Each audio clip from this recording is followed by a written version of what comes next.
This is the English service of Radio Algeria International. It's time for the news. The President of the Republic, Mr. Abdelmajid Tebboune, has informed the visiting Spanish Foreign Minister José Manuel Álvarez of his decision to reactivate the Treaty of Friendship, Good Neighborliness and Cooperation binding Algeria to Spain since October 2002. For his part, Spanish Foreign Minister José Manuel Álvarez stressed that Algeria is a stable, reliable and consistent supplier of natural gas to Spain, emphasizing the need to strengthen strategic partnership in the field of energy.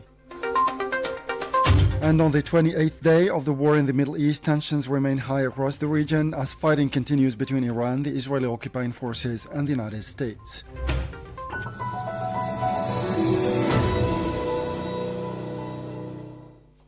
Those were the headlines, and now the news in detail from Radio Algeria International. First in our news, the President of the Republic, Mr. Abdelmajid Tebboune, has chaired a meeting focusing on the mining and steel sector in the country.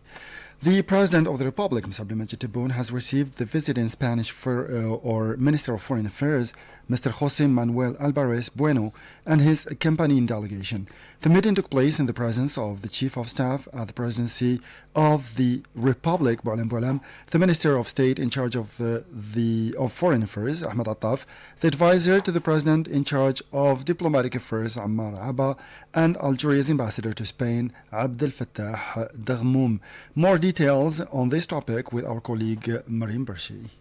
During the meeting, President Abdelmajid Tebboune informed the Spanish Foreign Minister of his decision to reactivate the Treaty of Friendship, Good Neighborliness and Cooperation binding Algeria and Spain since October 2002. The meeting was also an opportunity to examine the state of Algerian-Spanish relations as well as the promising prospects they offer, as these relations are currently experiencing a remarkable dynamic in terms of consolidation and diversification. For his part, José Manuel Álvarez Bueno stressed that Algeria is a strategic partner and a friend with which Spain maintains human ties and shared interest, particularly regarding stability in the Mediterranean and Africa. In a statement following his meeting with President Abdelmajid Tebboune, the Spanish minister expressed gratitude for the warm welcome and hospitality he received in Algeria, stressing that his visit reaffirms the privileged nature of our relations with Algeria, a neighboring country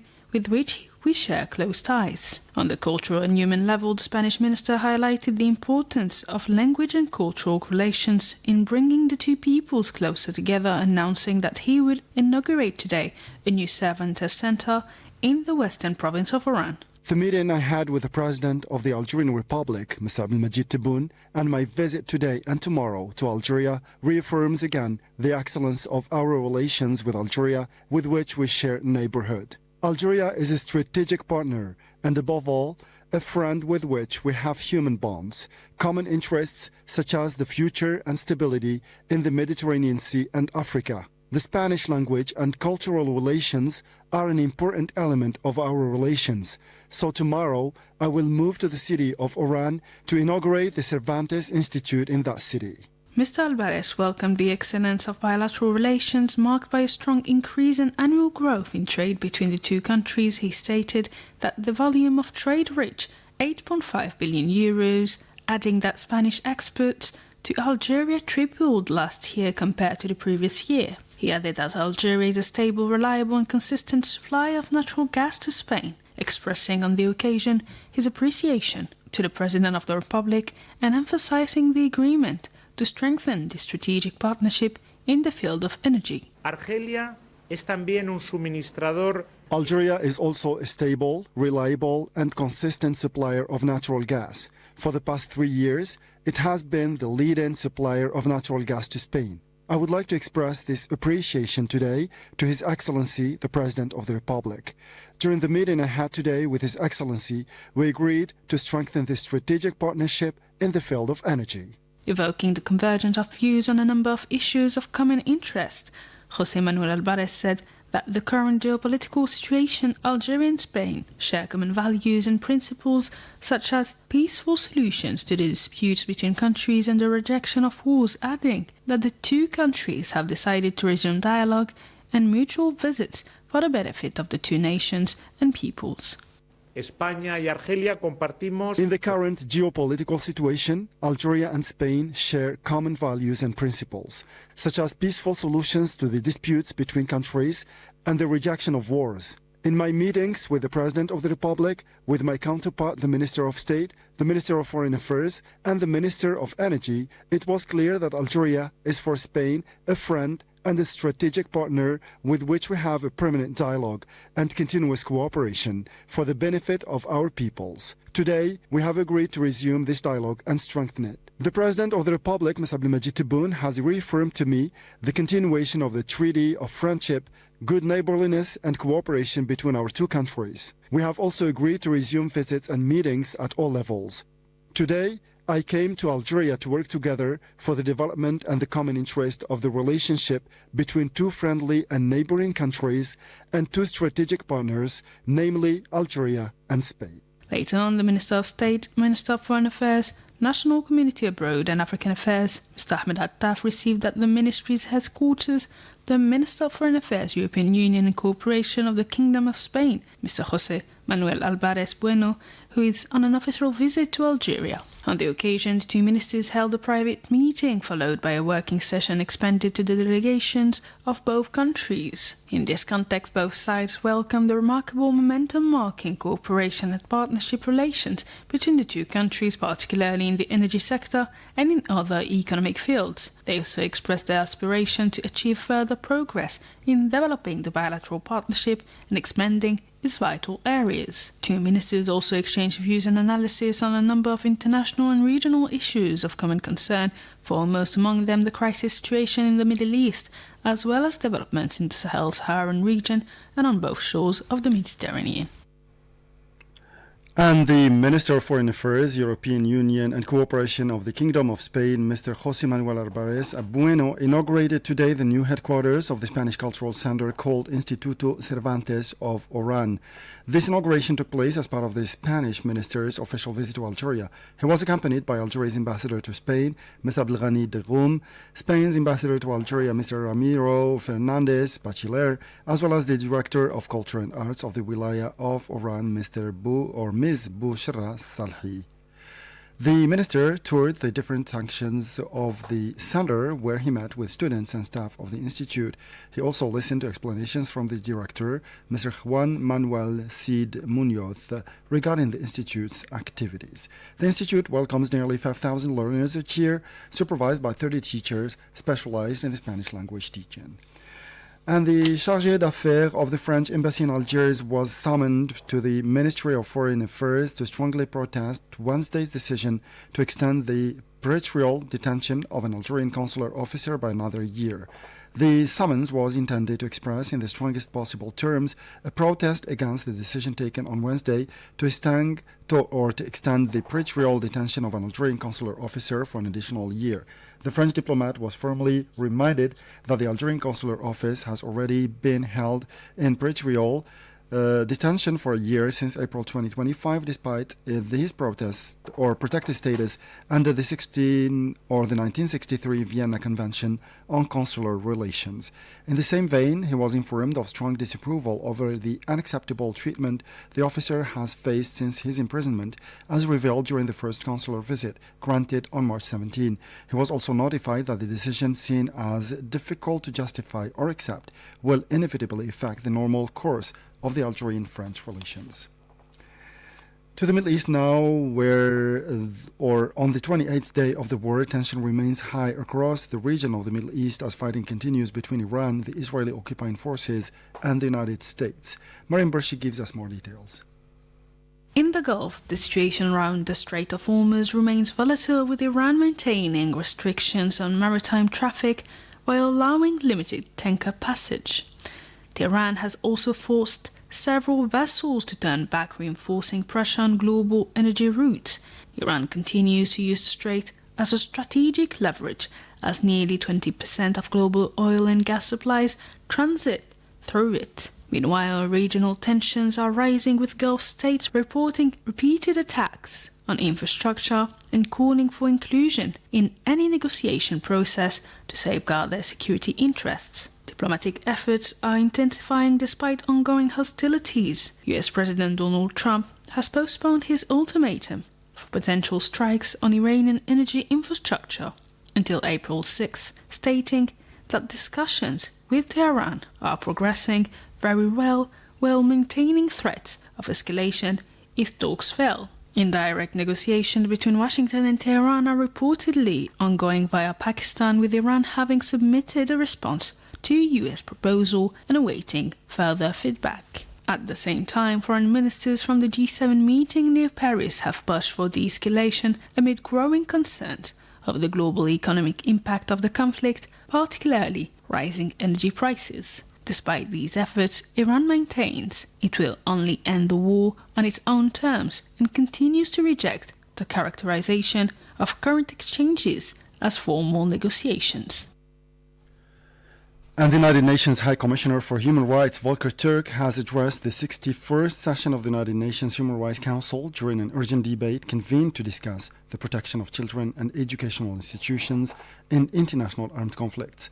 The High Commissioner stressed that the aerial attacks on Shajari Taiba Girls' School in Minab, Iran, was a grave breach of international humanitarian law and international human rights law.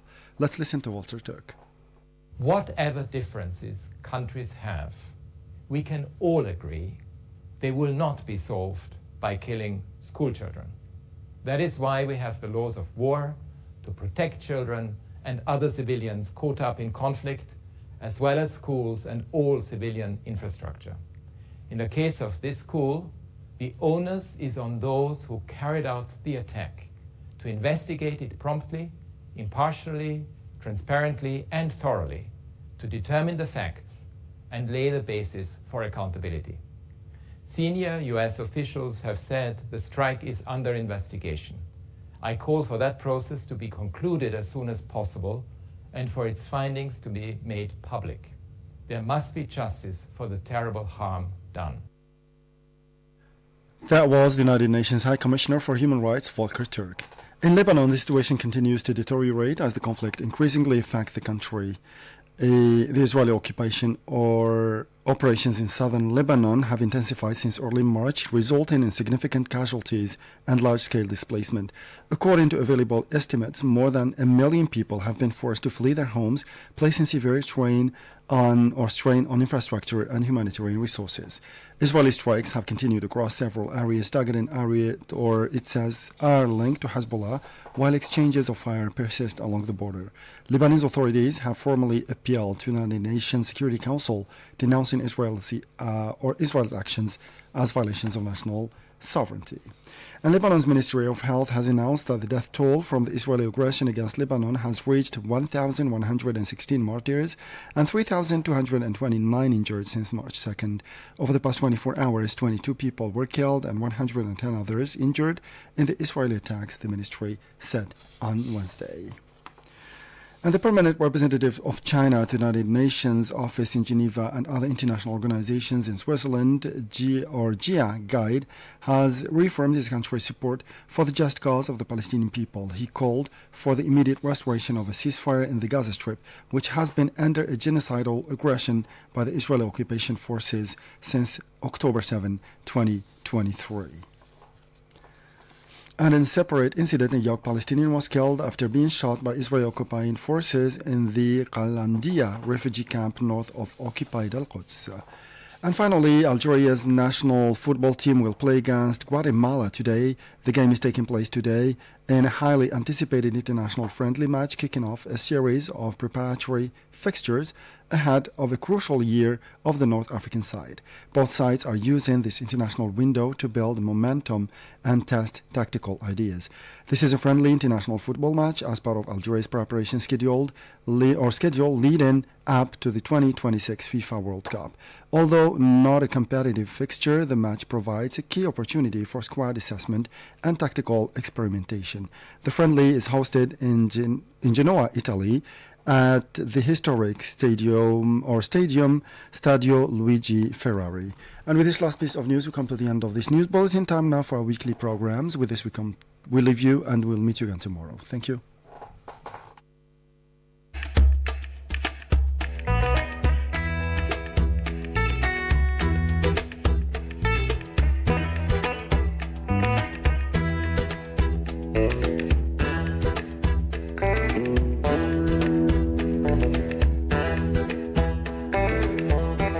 ...2017 is coming to an end. Several activities are to be held to celebrate the New Year's Eve. A large number of local and foreign tourists prefer to head to the southern part of Algeria. Today in our broadcast, I will introduce you to the oasis town of Timimun, one of the main tourist destinations in the country for the festivities.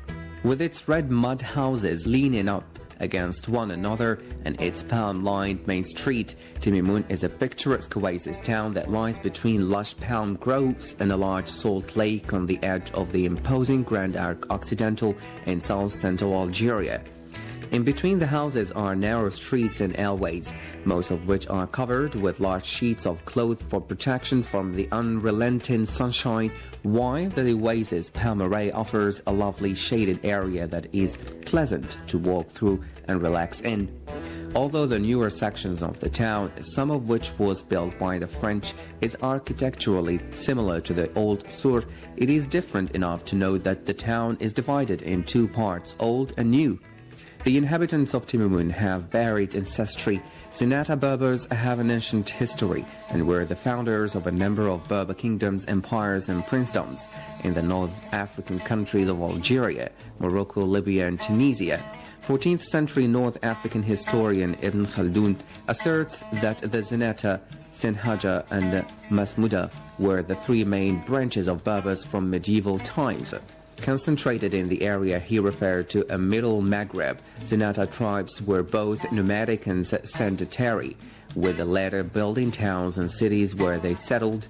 The Jamba, a Salami Arab tribe from Algeria's northern Sahara, were traditionally nomads, but over the past century or so have settled in oasis towns in such as Timimun. Timimun is a perfectly situated space for travelers wanting to experience the harsh but beautiful terrain of the Grand Arc Occidental. While many envisions the Sahara as a vast expanse of soft, shifting sands, which is indeed true of large areas, there are also literally thousands of miles of rocks and pebbles. Altogether, an area imposed to inhabit if it were not for oases such as Timimun, Al-Gholia, Tarit and Bni Abbas. Excursions from these towns into the Sahara are an unforgettable experience.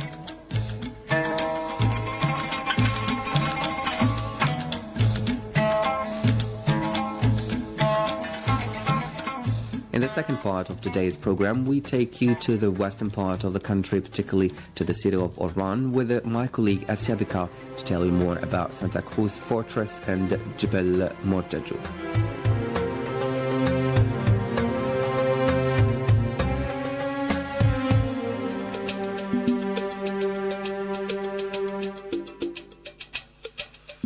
The majestic Jebel Mortajo overlooks the city of Oran, extending to the west, dominating the Oran region of Algeria. The steep rocky cracks of the mountain range eventually taper westward, forming a long flat plateau. Perched on top of Jebel Mortajo is the imposing Spanish-built Santa Cruz Fortress, with the Our Lady of Santa Cruz Basilica nearby standing as reminders of past conflicts and the seeking of solace. Oran is believed to have been established by Moorish and Andalusian traders at the end of the 1st century, but really started to develop as a strategic settlement when captured by the Spanish in 1509.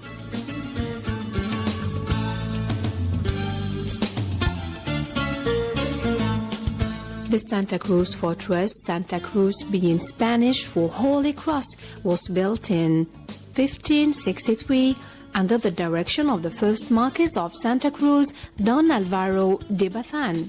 The strategic position of the fortress at more than 1,000 feet above sea level allowed a wide view of the surrounding area and the Mediterranean Ocean shoreline. Following a battle against John of Austria, in which this son of Charles I led a flotilla consisting of 33 galleys against the Algerians, the Spanish set about reinforcing the Santa Cruz fortress to accommodate and thereby protect their city officials and governors. The circumference of the immensely strong, tall and thick walls of the fortress measured more than 2.5 kilometers, with strong towers at regular intervals. Within these strong fortified walls was a central castle serving as the headquarters for the Spanish governor.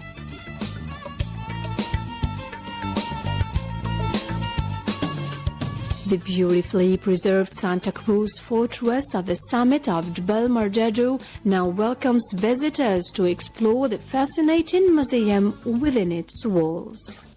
The strategic position of Jebel Marjadjo has played a vital role in the history of the area, especially with regard to how military operations were carried out over the years in defense of the city. For example, an account of the conflict that took place between British and American forces that landed at the nearby port city of Ezio on November 8, 1942, as a prelude to the invasion of Italy during World War II, reveals that at the valley formed by Jebel Marjadjo and Jebel Santan allowed a vantage point from which invading forces would be vulnerable to counterattack or defensive action. While the defenders of Iran used their knowledge of the terrain of Jebel Marjadjo and its surroundings as best they could, the city was seized by the Allied military forces within a matter of days. Certainly, battles of that magnitude no longer disturb Iran and its many inhabitants. Nevertheless, the majestic Jebel Marjadjo still stands guard over this fascinating Algerian city.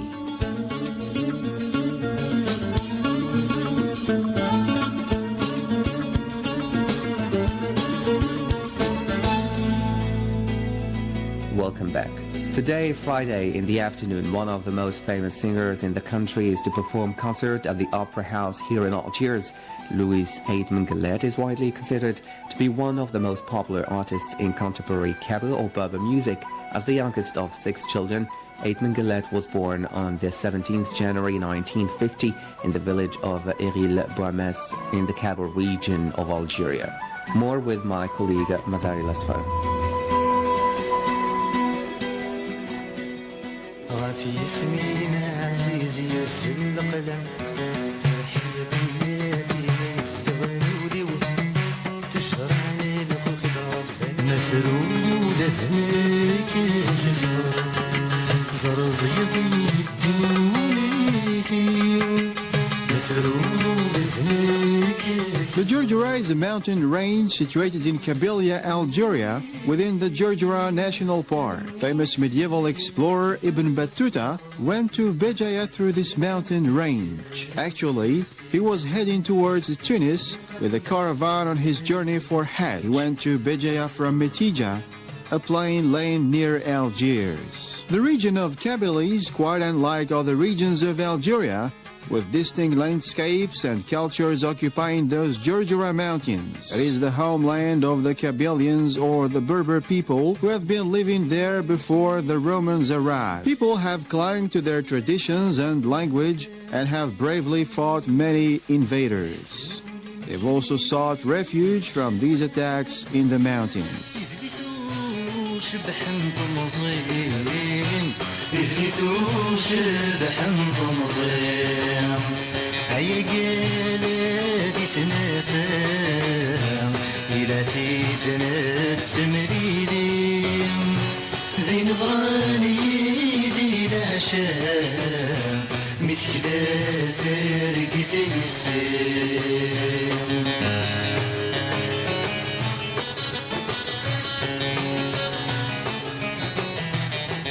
Lala Fatman Soumar was among the last to surrender, retreating in a village hidden by the hardest peaks of Djergera. Lounis Aidman Guellet was born on the 17th of January 1915 in Eril Bouamess in the Djergera Mountains near Tizi Ouzou. He's a Berber singer from Kabylia in Algeria who sings in the Berber language or Kabyle. Lounis Aidman Guellet is certainly one of the most popular and charismatic artists of the contemporary Kabyle music scene. He's a poet-musician who has become something of a symbol of the Kabyle demands. Although Lounis' songs are frequently about Kabylie and its history, and its present suffering and misery. Many critics of Lounis Manglat's careers like to see it as two distinct parts, and because that is a generally accepted view, it will be the one offered here. The first part is seen as being centered on the production of love songs and nostalgia. Frequently,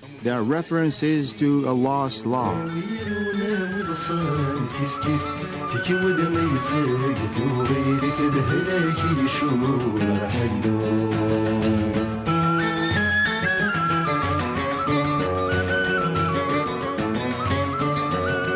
The typical song from this period, the Thaltayam or 3 Days, and Tayri or Love, the second part of his career is characterized by long songs which demand close reading and interpretation.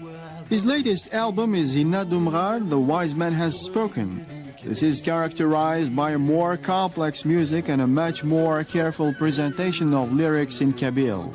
Inna Dumrar is a far cry from Lounis, of the early work, which is now quite hard to come by. The Lounis Inna Dumrar is more perhaps accessible to European ears, at once alien and familiar. It is indeed a beautiful work, made all the more effective once the poetry is understood. When he presented his latest album on the 16th of January 2005 at the Cultural Hall, or Maison de la Culture of Tizi Ouzou, on the occasion of his 55th birthday, he said that the artist could only draw people's attention to their lives and appeal to their consciences. He added that it was still a mission and he didn't consider himself capable of bringing solutions to the problems.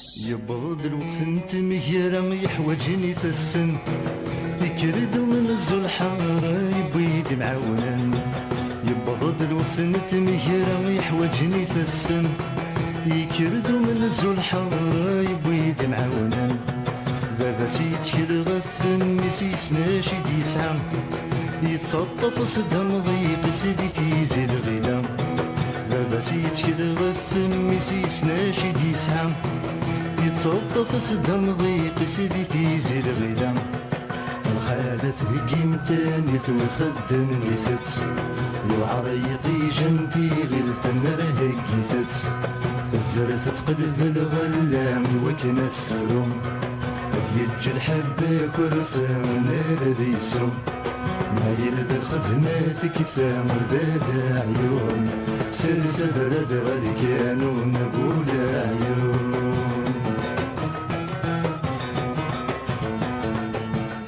Despite the fact that Lounis continues to sing about the plight of Kabylie region, his poetry has universality that transports it beyond a topical protest song to something far more enduring. He talks of situations and conflicts which are only too familiar to those outside of Kabylie. He may indeed be a poet for Kabylie, but his poetry is at the same time universal and enduring. It is the universality that makes it speak to the world. Lounis culture is an oral one, so the song in Kabyle culture acts more like the newspaper and the leaflet of European protests.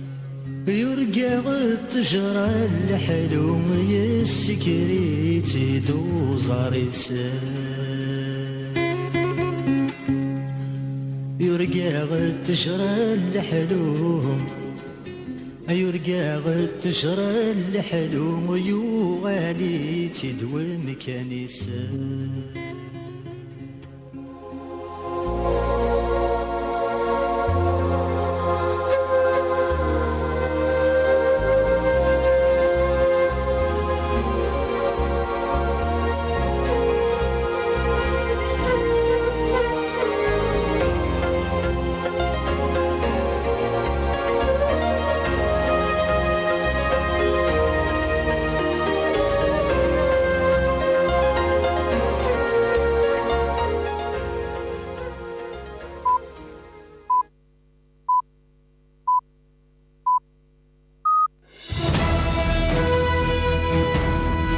Sintonizan Radio Argelia Internacional.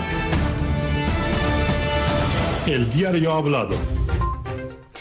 Señoras y señores, son las 15 horas en las ondas de Radio Argelia Internacional. En la actualidad de hoy, el presidente argelino de la República, Abdelmajid Tebboune, anuncia la reactivación del Tratado de Amistad y Buena Vecindad con España con motivo de la visita a Argelia del ministro español de Exteriores, José Manuel Álvarez.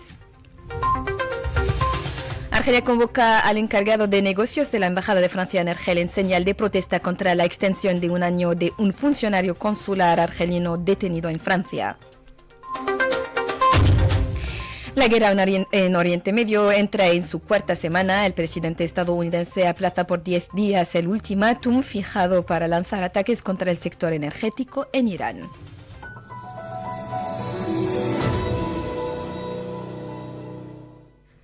Señoras y señores, hola de nuevo. Pues abrimos nuestro telediario de hoy con el presidente de la República, Abdelmajid Tebboune, quien presidió ayer una reunión de trabajo dedicada al sector de las minas y del acero. Según informó un comunicado de la Presidencia de la República, el encuentro permitió examinar la situación actual de este ámbito estratégico, así como las perspectivas para su desarrollo. Durante la reunión se insistió en la necesidad de acelerar los proyectos vinculados a la extracción y la transformación con el objetivo de reforzar el aprovechamiento de los recursos mineros y dinamizar la industria siderúrgica nacional. En el marco del fortalecimiento de las relaciones entre Argelia y España, la visita oficial iniciada ayer a Argel del ministro español de Asuntos Exteriores, Unión Europea y Cooperación, José Manuel Álvarez, confirmó la nueva dinámica que marca el partenariado entre ambos países, tanto en el plano político como en los ámbitos económico, energético y cultural. Esta visita de trabajo cobró una dimensión política destacada con la recepción del jefe de la diplomacia española por parte del presidente de la República, Abdelmajid Tebboune. Durante la audiencia, el presidente Tebboune anunció su decisión de reactivar el Tratado de Amistad, Buena Vecindad y Cooperación que une a Argelia y España desde octubre de 2002 en una señal política orientada a consolidar y diversificar aún más las relaciones bilaterales. Al término de la audiencia, José Manuel Álvarez subrayó el carácter privilegiado de los vínculos con Argelia, al que calificó de socio estratégico y país amigo unido a España por lazos humanos, intereses comunes y una visión compartida sobre el futuro y la estabilidad en el Mediterráneo y en África. En el plano económico, el responsable español destacó el excelente nivel de los intercambios bilaterales, precisando que el volumen comercial alcanzó en 2025 los 8.500 millones de euros. También puso de relieve el crecimiento de las exportaciones españolas hacia Argelia y la presencia de más de 100 empresas españolas en el mercado argelino. España y Argelia compartimos una historia que se remonta a siglos atrás, con profundas raíces en el legado de Al-Ándalus, un pasado común que sigue vivo en el patrimonio, en la memoria colectiva y en los vínculos humanos que han perdurado a lo largo del tiempo. Orán, muy en particular, ha sido tierra de acogida para españoles, incluidos los españoles exiliados, que encontraron aquí un hogar y contribuyeron a estrechar aún más nuestras relaciones. Nuestra lengua es el reflejo vivo de esa herencia compartida. Con ese espíritu inauguro hoy este Instituto Cervantes en Orán, un espacio que refuerza ese puente entre ambas orillas del Mediterráneo y que contribuye a alimentar el diálogo entre España y Argelia, entre nuestros pueblos y de manera muy especial con esta ciudad de Orán. Un espacio que mira al pasado que nos une, pero que sobre todo se proyecta hacia el futuro que queremos construir juntos. Anteriormente, el ministro español había mantenido una sesión de trabajo entre el ministro de Estado, ministro de Asuntos Exteriores de Argelia, Ahmed Attaf, y su homólogo español, en la que ambas partes destacaron la evolución positiva de las relaciones bilaterales, especialmente en el ámbito energético y en otros sectores económicos. Los dos responsables expresaron asimismo su deseo de ampliar esta dinámica hacia nuevas áreas de cooperación y de seguir reforzando un partenariado que consideran prometedor. Las conversaciones entre Ahmed Attaf y José Manuel Álvarez particulares permitieron además intercambiar puntos de vista sobre varios puntos regionales e internacionales de interés mutuo, entre ellos la crisis en Oriente Medio, así como la evolución de la situación en la región sahelo-sahariana y en ambas orillas del Mediterráneo. La visita incluye asimismo una dimensión cultural y humana, con el desplazamiento del ministro español a Orán para inaugurar el nuevo Centro Cervantes en una iniciativa que busca reforzar los puentes entre los dos pueblos. Escuchemos su declaración desde Orán. Argelia es también un suministrador estable, fiable, constante de gas. Lleva 3 años siendo el primer proveedor de gas natural de nuestro país y se lo he querido reconocer así al presidente Tebboune en nuestro encuentro. Hemos acordado reforzar esta asociación estratégica en materia de energía. En el contexto geopolítico actual, España y Argelia compartimos valores y principios comunes: la solución pacífica de controversias entre estados, el rechazo a la guerra. En los encuentros con el presidente Tebboune, también con mi homólogo y con el ministro de Energía, ha quedado patente que Argelia es para España un amigo y un socio estratégico con el que mantenemos un diálogo y una cooperación constante en beneficio de nuestros dos pueblos, que hoy hemos relanzado y reforzado. El presidente Tebboune me ha trasladado la plena vigencia del Tratado de Amistad, Buena Vecindad y Cooperación entre nuestros dos países y hemos acordado relanzar viajes, visitas y reuniones a todos los niveles. Decir por último que esta visita refleja una voluntad compartida de Argelia y España de dar un nuevo impulso a sus relaciones sobre la base del diálogo político, la cooperación económica y la consolidación de intereses comunes en un entorno regional de creciente complejidad. La reciente visita de trabajo y amistad realizada por la jefa del gobierno italiano Giorgia Meloni a Argelia fue presentada por varios medios italianos como una etapa importante en la consolidación de una alianza multidimensional entre ambos países en un contexto internacional marcado por grandes desafíos geopolíticos. La prensa italiana destacó que esta visita permitió ampliar la cooperación argelino-italiana más allá del sector de los hidrocarburos para abarcar también las energías renovables, las infraestructuras estratégicas entre las dos orillas del Mediterráneo, la agricultura y la formación. Los medios subrayaron igualmente el interés de Roma por proyectos de gran alcance como el corredor del hidrógeno verde y la ampliación del Transmed, además del desarrollo agrícola en el sur argelino, acompañado por la creación de un centro de formación especializado en Sidi Belabes. Tal como anunciábamos en nuestros titulares, el encargado de negocios de la Embajada de Francia en Argel fue convocado ayer en la sede del Ministerio de Asuntos Exteriores para protestar en los términos más enérgicos, contra la prórroga anteayer miércoles por un año más de la prisión preventiva de un funcionario consular argelino, según indica un comunicado del Ministerio de Asuntos Exteriores. Más detalles con Wahiba Mirish. En efecto, Sara, el encargado de negocios de la Embajada de Francia en Argel, fue convocado el 26 de marzo en la sede del Ministerio de Asuntos Exteriores. El objetivo de esta convocatoria era presentar en los términos más enérgicos una protesta contra la renovación anteayer por un año de la prisión preventiva de un funcionario consular argelino, según una fuente del citado ministerio. Se llamó firmemente la atención del diplomático francés sobre el hecho de que el funcionario consular argelino ya llevaba un año en prisión preventiva desde abril de 2025 a su condición de persona protegida en virtud de la Convención de Viena sobre Relaciones Consulares de 1963. En este mismo contexto se le ha expresado una enérgica reprobación por el trato inaceptable que ha sufrido el agente consular argelino desde su encarcelamiento y que ha quedado al descubierto tras la primera visita consular autorizada de la que se benefició el pasado 17 de marzo, subraya el comunicado. Por último, se ha notificado al encargado de negocios francés que esta decisión difícilmente justificable o admisible tendrá inevitablemente consecuencias en el curso normal de las relaciones entre Argelia y Francia, concluye la misma fuente. La guerra en Oriente Medio entra en su 28º día, desencadenada después de una ofensiva a gran escala lanzada por la entidad sionista y Estados Unidos contra Irán, en una escalada que amplía el conflicto más allá de los frentes ya abiertos en la región. Según diversas fuentes oficiales, los ataques aéreos han alcanzado múltiples objetivos dentro del territorio iraní, incluyendo infraestructuras y zonas cercanas a instalaciones civiles, lo que ha generado preocupación internacional por el riesgo de una conflagración regional de mayores dimensiones. Desde Teherán, las autoridades han denunciado que los bombardeos han provocado importantes daños, incluidos impactos en sitios culturales y edificios históricos, así como víctimas civiles. También han calificado algunos ataques como el ocurrido contra una escuela el pasado mes como acciones deliberadas, acusaciones que Estados Unidos no ha reconocido en esos términos.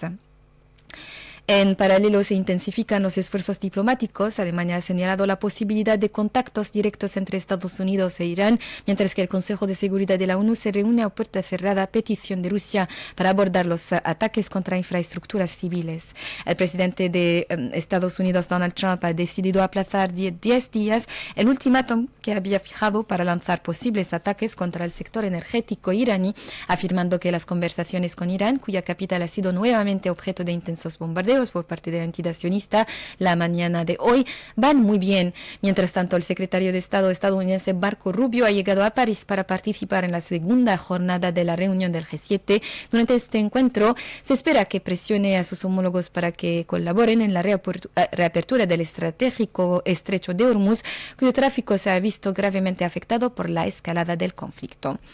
A su vez, Volker Turk, alto comisionado de las Naciones Unidas para los Derechos Humanos, intervino en el 61º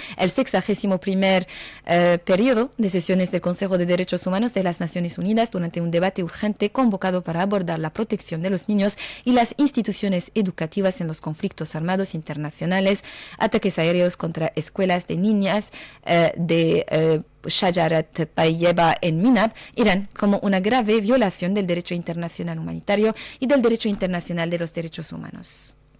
Whatever differences countries have, cualesquiera que sean las diferencias entre los países, todos podemos estar de acuerdo en que no se resolverán matando a niños en escuelas. Por eso existen las leyes de guerra, para proteger a los civiles y a los niños atrapados en los conflictos, así como a las escuelas y a toda la infraestructura civil. En el caso de esta escuela, la responsabilidad recae en quienes llevaron a cabo el ataque de investigarlo de manera pronta, imparcial, transparente y exhaustiva, para determinar los hechos y sentar las bases de la rendición de cuentas. Altos funcionarios estadounidenses han afirmado que el ataque está siendo investigado y hago un llamado a que ese proceso concluya lo antes posible y a que sus resultados se hagan públicos. Debe haber justicia por el terrible daño causado. En el Líbano, la situación continúa deteriorándose a medida que el conflicto afecta cada vez más al país. Las operaciones de ocupación sionistas en el sur del país se han intensificado desde principios de marzo, provocando un elevado número de víctimas y desplazamientos masivos. Según estimaciones disponibles, más de 1 millón de personas se han visto obligadas a abandonar sus hogares, lo que ejerce una fuerte presión sobre las infraestructuras y los recursos humanitarios.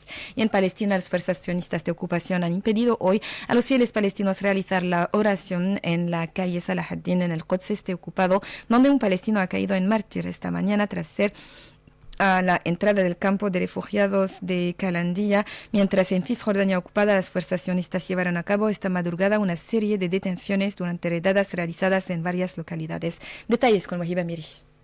Sí, Sara, las fuerzas sionistas de ocupación han impedido este viernes a los fieles palestinos realizar la oración en la calle Salah ad-Din en el Quds este ocupada, según fuentes locales. Según las mismas fuentes, las fuerzas sionistas han irrumpido en la calle y han concedido tan solo unos minutos a decenas de fieles, así como al imán, antes de dispersarlos por la fuerza e impedirles continuar con la oración. Este incidente se produce mientras la mezquita de El-Aqsa permanece cerrada por 28º día consecutivo. Siempre en el Quds ocupada, un palestino ha caído en mártir esta mañana, sucumbiendo a sus heridas tras ser alcanzado por disparos de soldados sionistas mientras se encontraba en la entrada del campamento. Otros 3 jóvenes también han resultado heridos por balas reales durante el incidente. En Cisjordania ocupada, las fuerzas sionistas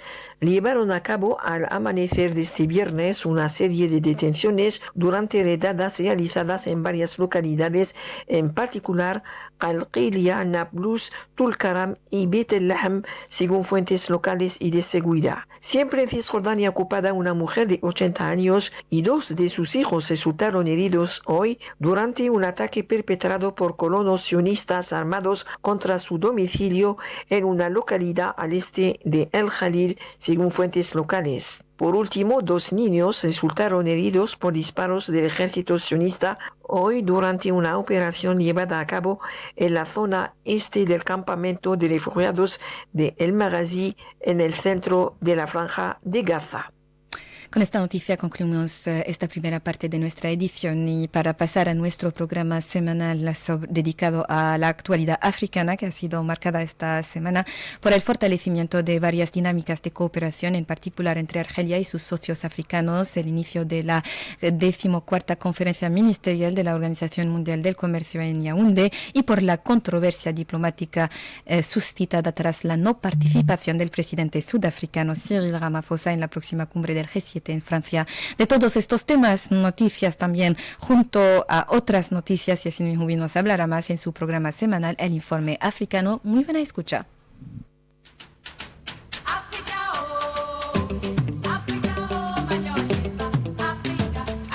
Estimados oyentes, buenas tardes y bienvenido a una nueva cita informativa semanal sobre la actualidad en África, y en la que arrojamos luz sobre las noticias más relevantes durante esta semana en el continente africano.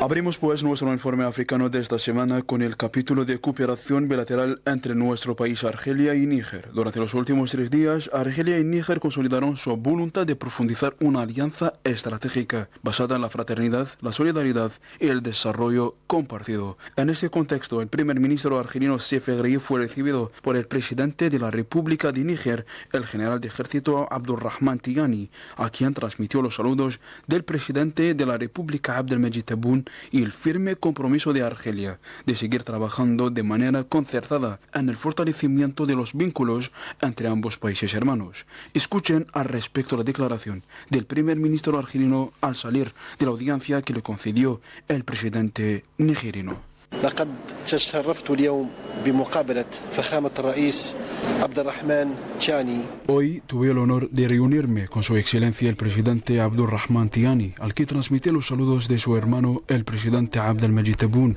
Asimismo, reafirmé su compromiso personal y su gran interés en el desarrollo de las relaciones bilaterales con la hermana República de Níger. Por su parte, el presidente Tiani expresó sus sinceros saludos y el presidente Abdelmejid Tebboune y su especial aprecio por él, así como su determinación de seguir colaborando para elevar las relaciones entre nuestros 2 países al más alto nivel.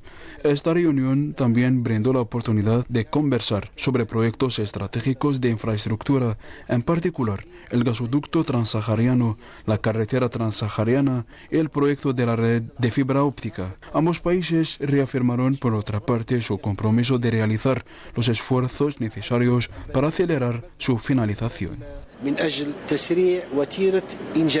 Este encuentro fue la ocasión de examinar los resultados de la segunda sesión de la Gran Comisión Mixta Argelino-Nigerina, que se celebró en la capital nigerina, Niamey, y en la que ambos países ratificaron su apuesta por una cooperación más estrecha y orientada a traducirse en proyectos concretos en una asociación cada vez más sólida al servicio de sus intereses comunes. Los trabajos de la segunda sesión de la Gran Comisión Mixta de Cooperación entre Argelia y Níger se coronaron por la firma de un comunicado conjunto que confirma la voluntad de ambos países de alcanzar significativos avances en el proceso de la asociación estratégica. En la ceremonia de clausura de estos trabajos, que estuvo copresidida con su homólogo nigerino Ali Lamin Zain, el jefe del gobierno argelino Seif Ghraib subrayó la necesidad de establecer un mecanismo eficaz de seguimiento que garantice, por lo tanto, la aplicación concreta de la hoja de ruta definida por ambas partes. Escuchen un extracto de la declaración del primer ministro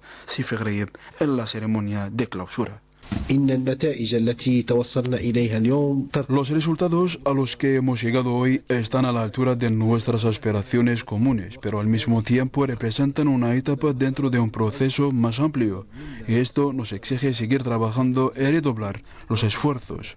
El principal desafío, la próxima etapa, radica en la aplicación efectiva y rápida de las decisiones y recomendaciones surgidas de esta sesión. En este marco, consideramos necesario establecer un mecanismo eficaz con el objetivo de hacer seguimiento a la ejecución de los resultados de esta sesión, garantizando así la materialización práctica de la hoja de ruta que hemos trazado juntos. A su vez, el primer ministro nigeriano Ali Mohammed Lamin Zain hizo hincapié en la importancia de consolidar una asociación renovada, más dinámica y acorde con las capacidades y aspiraciones de ambas naciones, e insistió en particular en que esta cooperación argelino-nigerina debe basarse en beneficios mutuos y que se traduzca en resultados concretos sobre el terreno. La sesión que vient de s'achever nous a permis de faire le point exhaustif. Esta sesión nos ha brindado la oportunidad de evaluar exhaustivamente la situación y nos ha proporcionado ejemplos concretos de proyectos conjuntos relacionados con nuestra cooperación en los ámbitos social, económico e incluso político. Asimismo, hemos podido explorar el potencial y las oportunidades que ofrece esta cooperación mixta. Y durante estas deliberaciones identificamos medios eficaces, tomamos decisiones y detectamos nuevas áreas de interés a través de una alianza capaz de ampliar nuestra red multisectorial de relaciones. Sectorial de no relación. Y siempre al margen de la segunda gran comisión mixta argelino-nigerina que se celebró, recordemos, durante 3 días en Niamey, se desarrolló una intensa agenda de encuentros sectoriales que confirmó la voluntad de Argelia y Níger de ampliar y diversificar su cooperación bilateral en varios ámbitos estratégicos a través de la firma de memorandos de entendimiento y múltiples acuerdos bilaterales en distintos sectores.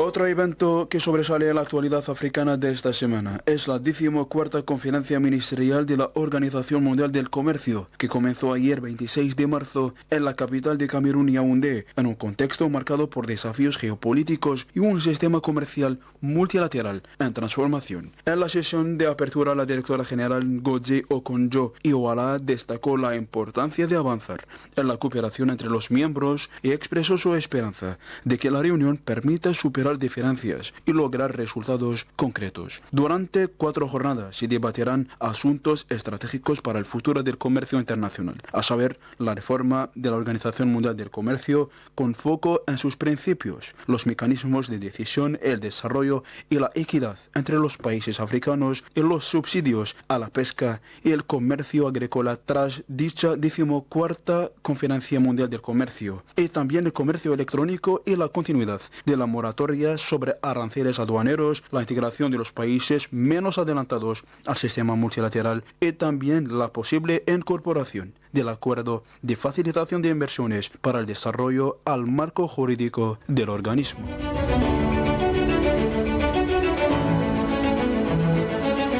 El presidente de Sudáfrica, Cyril Ramaphosa, no asistirá a la cumbre del G7 prevista del 15 al 17 de junio de 2026 en Evian-les-Bains, en Francia. Según la presidencia sudafricana, Francia retiró la invitación tras recibir presiones constantes por parte de Estados Unidos, que incluso habría amenazado con boicotear el encuentro si Sudáfrica participaba. La decisión se produce en un contexto de creciente tensión entre Washington y Pretoria. En los últimos meses, recordemos que las diferencias se han agudizado por asuntos comerciales, por los elevados aranceles impuestos por Donald Trump a las exportaciones sudafricanas y por sus críticas a las políticas de reparación aplicadas por Sudáfrica para corregir las desigualdades heredadas del apartheid y que considera discriminatorias contra la población blanca. Las fricciones entre ambos países también se han extendido al plano internacional.